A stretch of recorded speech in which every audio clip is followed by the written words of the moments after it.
What's going on, guys? We're going to replace the cover on our awning.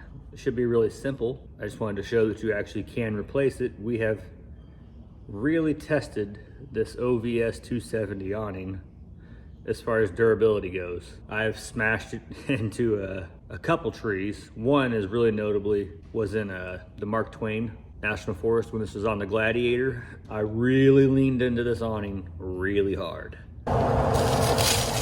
I think it's gonna hit. Oh, oh, oh! Scratching it.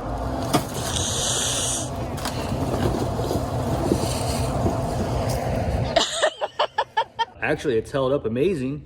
The only thing is just the fabric cover has finally, and I mean finally, because it did not happen in one hit, has finally got a hole in it. So I'm going to replace the cover. We actually found somebody locally that actually had the cover, and now I was out to explore in Iowa City. He had the cover sitting there. Jody, thank you, it's awesome. So I'm gonna put the cover on and take you along for the ride and just see how difficult or easy it really is. I have no idea, I have not looked into it at all. So we're gonna figure it out together. Let's go for it. So I feel like obviously the first step is gonna be unzipping it, right? Because, I mean, duh. I think this can all be done without taking the awning off the vehicle. It looks like it should be able to be done that way pretty simply. So I'm gonna unzip it. That's another thing, our zipper's a little rough in some spots, but well, it's not gonna, oh. There's one of the spots. All right, but either way, this has actually been a really solid awning. I mean, especially for the coverage I get on this awning, and it's still straight. I know it's kind of hard to tell because the fabric's on here, but this part here, it should be bent in a ways.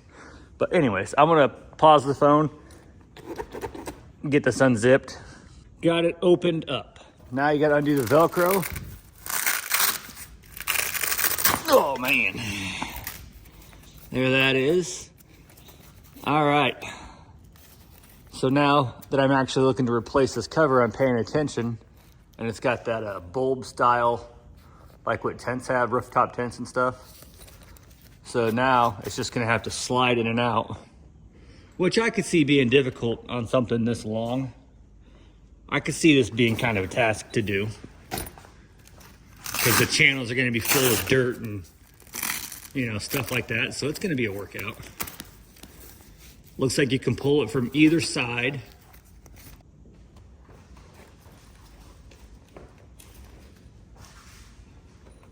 It didn't pull real easily right off the start, so I started looking a little closer. See that screw? So there's two on each side. So I'm assuming I gotta pull those out. That's probably pinching or drilling into the bulbs, the channel. So I'm gonna grab a Phillips screwdriver. It looks like number 2 will work. Might have to do a number 1, so I'm gonna go track that down. All right, I got the number 2 Phillips.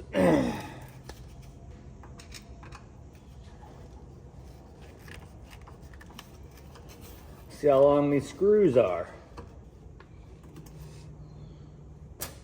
Self-tappers, they definitely went into the other one, or into the fabric for sure. I'm gonna have to get a stubby screwdriver because of my tent, it's too close. Stubby. All right. Now, all in all, this 270 awning has been amazing, actually. We even got the wall kit for it. We haven't used the wall kit a ton because we're usually rolling around, bouncing around places. But after putting it on and off a few times, it's really not that hard to do, honestly. I think the biggest trick is packing it up yourself. I've actually done that a few times now, getting it all folded up and tucked back into its spot. But as far as the awning itself, putting away and stuff really isn't that bad. So it's been pretty solid, I gotta be honest. I could wholeheartily recommend a OVS 270 and not feel like I'm lying to somebody. It's been great. Let's see here, how am I gonna do this? That's gotta come around the awning itself. So, might be better to go out this way and roll it that way maybe. No, because then I got the brackets in the way. This might be the struggle where we have to take this thing off to do this, which would suck. Because this is not going to go around all this. This is too much beef to get this to go around it. I'm going to have to take the awning off of my, off the rig so that I can have this slide down the backside. So I got to take the brackets off, slide the bolts out to do this. So I guess something else I could point out too, I'm out here doing this by myself. So you got to be thinking about how you're going to get this on and off. What I've done in the past is I'll take all the bolts out except for one top bolt, but I'll loosen it up all the way.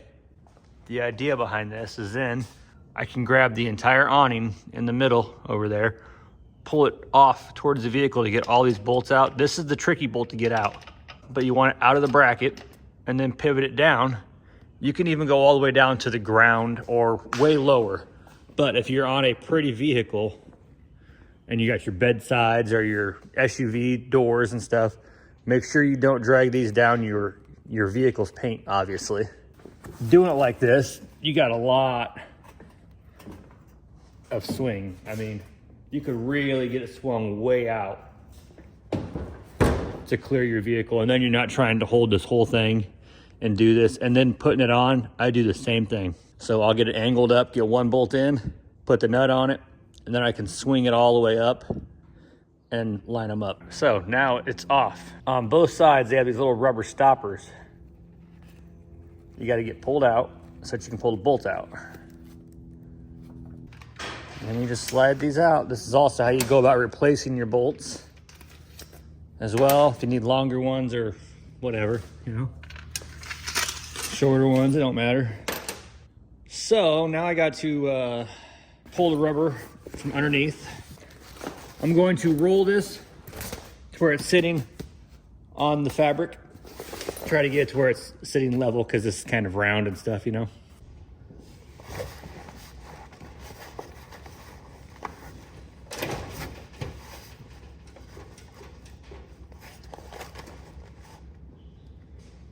All right, that might even work, guys. We'll come down here and we're gonna try to pull this thing off. We've got the other side, so this flap is pulled over the back where the bolts go through. So now I'm going to just slide this off. All right, all right. Wow.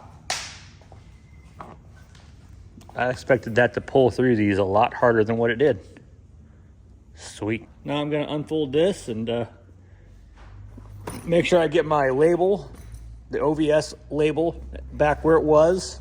I got this out, laid out, got it started. You wanna make sure you don't forget which side is the top. Slide that, you know, you start the cord, and the other side, make sure you start the cord too. But you gotta make sure you don't get this twisted and have like the zipper gonna be weird. You want the zipper hanging down so that these can clamshell together when you go to zip your awning back up. So now I'm gonna feed it like this for a while from down here. That way I have a lot in there so I'm not trying to bind up. Cause see right now, just at the angle it's at, the edges are trying to catch. So I'm gonna have to pick it up and push it through, honestly. My plan was to pull it through, but I might have to just stand here and do this. That way I don't tear it up. Little by little each side. So far the hardest part was just taking it off the vehicle. Luckily this cord on the sides that I'm pushing through, it has a good structure to it, so it's able to push it. And on mine, there was about an inch sticking out of each side on this cord that we're pushing through. So I'm gonna make them even, because mine was even both ends. There's an even amount sticking out right here. So I think another option, or another thing I should do before I actually run these screws in, I think I'm gonna actually zip this thing up, encapsulate my awning so that I can make sure that this is pulled how it wants to be. I think that would be a good move. All right, I'm gonna flip this onto its back, onto the aluminum, so that I can zip this whole bag up around the awning. I wish everything was that easy where I could just snap my fingers back on there. Now I know the zippers are happy. I'll just kind of go through and make sure these are poking out about the same. This one seems to be like a 1/4 inch shorter than that one. So like I don't have a lot of stick out really on either. It's all good though. I'm not too worried about it as long as everything's happy. I'm gonna put those set screws in again. Yeah, see this top is different. See how I'm almost flush here?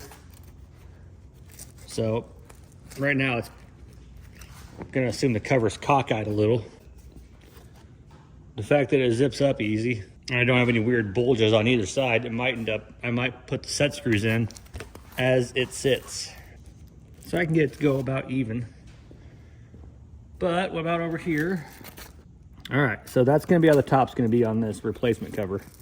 It's gonna be just sticking out a little bit because I can get the other side to stick out the same.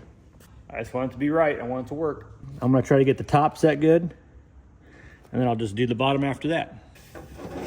I'm not sure how running the self-tapper in with the screwdriver is gonna go. Being I already have the hole in the aluminum, I'm just trying to set the screw through the fabric. I don't know. If this isn't gonna work, I'll get the drill and we'll do it that way. But I'm gonna assume what's happening is I'm grabbing the aluminum that already cut threads in when they built this. So it's pulling it right through the cord. I don't know what they actually call that piece. I do like it though. I'm probably gonna cut it off of that because this cord fits in everything, like as far as off-roading camping stuff. So I might keep that. Then I can kind of build from it if I want to. Right now I'm just doing just the top ones. So now I'm gonna set the bottom. Same way I did the top. I'm gonna try to set screws are in. Got them both spots there. We'll run the other one in. This isn't very hard to do even with just a screwdriver actually. I'd actually probably only use a screwdriver because once you use a self-tapper and it cuts its own threads into the aluminum or steel, they're not exactly the strongest threads. So if you go and run a drill and you run it past tight a little bit, you know, like you're running it in and it snugs up, you can pull the threads pretty quick or just snap a self-tapper. Technically the cover's done. Now let's just get your bolts back in.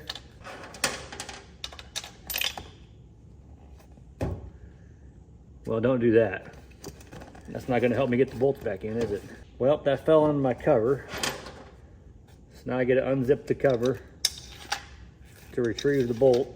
All right, well, I got all the bolts in the top, so I'm gonna at least get this little plug put back in. Where did you go?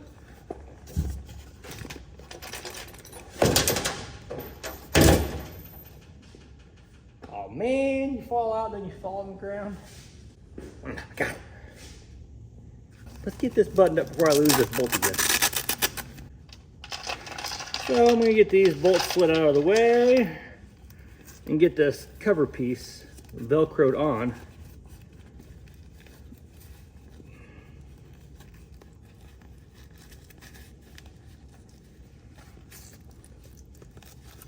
So it's kind of a pretty unique little Velcro system to have here because it's all around it, like it encapsulates itself pretty good. And then it Velcros down like that. I'm gonna Velcro the other side. And then it's time to hang this thing back up here. Now I'm just gonna slide the bolts kind of where they need to go. And like I said, I'm gonna put my top bolt in my hole. Only one bolt's going in. Now I just need to make sure I have the nut and washer ready to go. That way I can get it locked in place. Worst case, just the nut. That way it doesn't fall.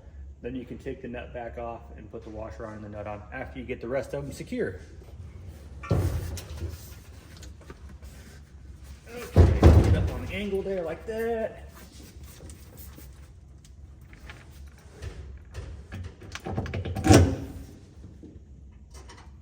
Slide it on. Come up blindly. Go like that. Get the nut started. You don't want to go too far. There we go. Okay. Like I was saying, let's get the one started. All the other ones are in the ballpark. So now what I'll do, I'll go to the other end, lift that one up, and get the top one in just loose like that.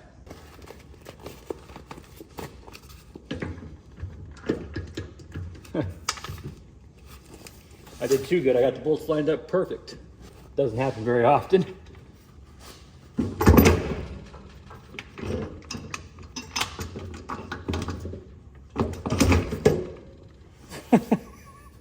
Okay. Normally I just get the top one lined up, but they're all lined up. I don't know how I did that so smooth, but I did. Oh, the only bolt I don't have in yet is the bottom one down here. Ha-ha.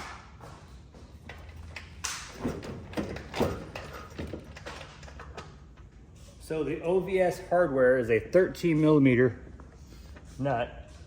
If that is of concern to anybody, like they don't know what size they're using. By now you probably have figured it out if you're watching this to actually replace this. Okay. Well, there's no sense in you watching me tighten this stuff down. There's a lot of stuff you don't need, you know, you just tighten the bolts now, guys. That's it. But it's like that. No more hole. So she's on there nice. Nobody will know the difference. They'll actually probably think it's a new awning. Joke's on them. The awning cover went pretty smooth. We got through it. I had to take it off the vehicle. I kind of showed you my tricks on how I do that by myself. Replace the cover. That was easy to do. I did it all with the 13 millimeter ratcheting wrench, a Phillips screwdriver. I technically used two. I had one stubby. So like I said, we got this cover from Out to Explore in Iowa City, Iowa. We didn't know that he existed. That's not good, right? It's a local place. If you don't support local, you can't go and see it, touch it, feel it. It's a big thing that I like to do. Especially we've been looking at like truck bed campers, canopy campers, you know, dirt box, O-Root, Go Fast, you know, all those types of ones where it's a topper. Online, they all look great until you go and see them, touch them, stuff like that, right? So yeah, you can go to expos and all that. Most of the time expos, at least as far as Iowa goes, you're going out of state, hours away. Closest one I know of is in Springfield, Missouri. If you can find someplace local that does overlanding type stuff, help support them. Makes a big difference. They can't keep their lights on if everybody orders off of Amazon. Either way, you'll see us out to explore. I'm surprised how much stuff he carries. I mean, he carries everything. Keep a lookout for some more interesting stuff from them. He's got some pretty cool ideas, and we're all over it. We want to get them and put them on our vehicles. If you would like the video, share it around. Check out the merch. Dirt Rock team.